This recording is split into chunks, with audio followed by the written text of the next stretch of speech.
the man was horrified to discover that there was a motionless man inside the cave.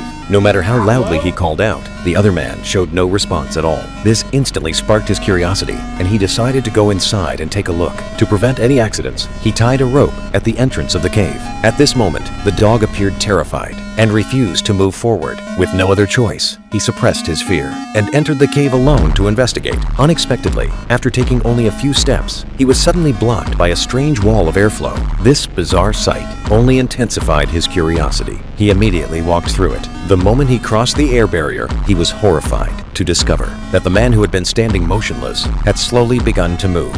As he ventured deeper into the cave, the man's pace became faster and faster, and he soon disappeared from sight. Even more strangely, after he entered the cave, the outside world began flashing continuously. Before Nick could figure out what was happening, a scream suddenly echoed from deep within the cave. He was instantly terrified and immediately ran toward the entrance. However, the moment he stepped out of the cave, he froze. It had been daytime when he entered the cave. Only 2 minutes had passed, yet it was already nighttime outside. Everything around him had changed, as if decades had gone by. He hurried toward his car, only to discover that it had become overgrown with weeds. Without wasting another second, he quickly started the vehicle, hoping to escape from the area. To his surprise, the battery was already dead. At that moment, he noticed that even his work ID had turned yellow from oxidation, as if several centuries had passed. Confused, he began searching the surrounding area for clues, but then he spotted an off-road vehicle parked nearby. When he walked over for a closer look, he found that it was just as worn and dilapidated.